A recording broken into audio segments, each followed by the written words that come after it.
ఇక లేట్ చేయకుండా వివరాల్లోకి వెళ్ళిపోతే రాజ్యసభ సీట్లు ఈసారి మాకు కూడా ఇవ్వాల్సిందే. అట్టా కాకపోతే ఈసారి మాత్రం కుదరదంతే. ప్రతిసారి మాకు హ్యాండ్ ఇచ్చేస్తే మా వాళ్ళకి ఏం చెప్పుకోవాలి. కాబట్టి ఎలాగైనా ఒకటి మాకు ఇచ్చేస్తే కలిసి మనం ముందుకిట్టాగా సాగిపోదాం అంతే. ఏందమ్మాయి, నీకెందుకు రాజ్యసభ సీట్ ఇస్తారు? నువ్వేం పాలిటిక్స్లో లేవు కదా. అది కాదబ్బే, పవన్ కళ్యాణ్ ఇది మాట్లాడడానికి ఢిల్లీకి వెళ్ళి ఫైనల్గా చెప్పేసి వచ్చారంట. మరి వర్కౌట్ అయ్యేలా ఉందంటావా? ఎందుకంటే అమిత్ షా అంత ఈజీగా ఒప్పేసుకుంటాడా? ఒక్కోసారి తప్పదులే అబ్బాయి, ఒప్పుకుంటారులే. ఈసారి అందుకే కదా పని కట్టుకుని పవర్ స్టార్ డైరెక్ట్గా వెళ్ళొచ్చారు కదా, పని అయిపోద్దులే. అయిపోద్ది కానీ అమ్మాయి, ఇంకో న్యూస్ కూడా ఏదో వినిపించేస్తుందే. పాలిటిక్స్ అన్న తర్వాత రకరకాల న్యూస్లు వచ్చేస్తా గానీ నువ్వు విన్నది కూడా నిజమే కావచ్చు అబ్బాయి. కాకపోతే అవన్నీ తెలియాలంటే ఇంకా కూర్చొని రోజులు ఆగాల్సిందే. ఈలోగా ఆ న్యూస్ ఏంటో మన వాళ్ళకి కూడా చెప్పేద్దాం పదా.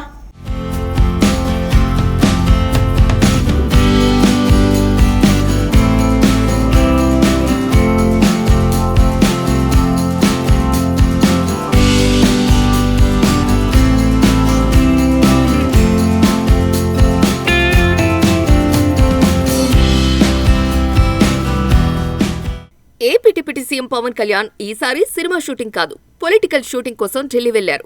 హైదరాబాద్ నుంచి ఢిల్లీకి వెళ్లారంటే అర్థం ఒకటే, ఇది చిన్న మీటింగ్ కాదు, బిగ్ బాస్ లెవెల్ మీటింగ్.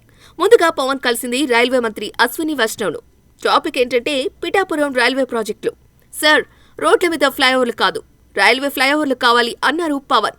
మంత్రి గారు కూడా నవ్వుతూ చూద్దాం, ఫైలు పరిగెడుతోంది అని ఓకే చెప్పారు. అంటే రైలు స్టార్ట్ అవుతోంది, ఎప్పుడు వస్తుందో మాత్రం గ్యారంటీ లేదు. ఇక అసలు ట్విస్ట్ స్టోరీ ఇక్కడే స్టార్ట్.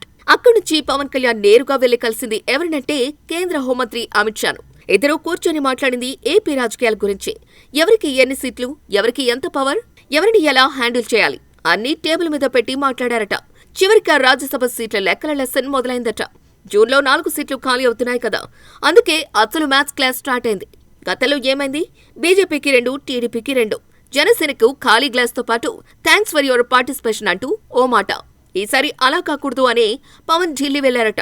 కానీ ఇక్కడే ఏపీలో అంత బలం లేని బీజేపీ వాళ్లేమో 3 మాకిచ్చేయండి అంటున్నారు. ఫుల్లుగా బలం ఉన్న టీడీపీ తమ మాట తమకు కావాల్సిందే అంటోందట. ఉన్న 4 మీరే సర్దేసుకుంటే తమ పార్టీ తట్టాపుట్టా సర్దుకోవాల్సిందేనా అంటూ జనసేనాని పవన్ ప్రశ్న. మీరు సర్దేసుకుంటే మేము మా క్యాడర్ కూర్చొని మళ్లీ చప్పట్లు కొట్టాలా అన్నది ఆ పార్టీ నేతల బాధ. అందుకే అమిత్ షా ముందు క్లియర్ గా చెప్పారట పవన్. కూటమి అంటే కలిసి నడవాలి, ఒక పార్టీనే పరిగెత్తితే కాదు, కనీసం మరో 15 ఏళ్లు కలిసి ముందుకు సాగాలి అంటే లెక్కల పాఠాలు సరిగా ఉండాల్సిందేనని చెప్పేశారట. ఫైనల్ లెక్క ఏంటంటే బీజేపీకి 2, టీడీపీకి 1, జనసేనకి 1. ఈ లెక్కలైతే చాలా బాగుంటుందని అన్నారట పవన్. ఎప్పట్లాగే ఇప్పుడు కూడా బంతిని బీజేపీ కోర్టులోనే వదిలేశారా? జనసేన నేతలు కోరుకుంటున్నట్టుగా 1 సీటు దక్కుతుందా, లేకపోతే మళ్లీసారి చూద్దాంలే అని కాలికప్పు చేతిలో పెట్టేస్తారా? మరోపక్క రాజ్యసభ సీటుతో పాటు కేంద్ర మంత్రి పదవి కూడా కావాలని అడిగారట పవన్. ఇది వినగానే ఢిల్లీ వర్గాల్లో ఫుల్ చర్చ స్టార్ట్ అయిందట. జనసేనకు ఛాన్స్ వస్తే ఎవరికి ఇస్తారని టాక్ మొదలైంది. లోక్సభలో ఇప్పటికే మచిలీపట్నం నుంచి వల్లభనేని బాలశౌరి ఉన్నారు. కేంద్ర కేబినెట్ ఛాన్స్ వస్తే ఆయన పేరు కూడా వినిపిస్తోంది. కానీ ఇంకో పేరు గట్టిగా వినిపిస్తోంది. ఆయనే మెగా బ్రదర్ నాగబాబు. కేంద్ర రాజకీయాలు అంటే ఆయన గారికి బాగా ఇంట్రెస్ట్. రాజ్యసభలో అడుగు పెట్టాలి అన్న కోరిక ఉంది. ఆ ఛాన్స్ రాకపోయేసరికి చంద్రబాబు రాష్ట్ర మంత్రిని చేస్తామంటూ ఎమ్మెల్సీగా ఛాన్స్ ఇచ్చారు. కానీ మంత్రిగా ప్రమోషన్ మాత్రం ఇంకా దక్కలేదు.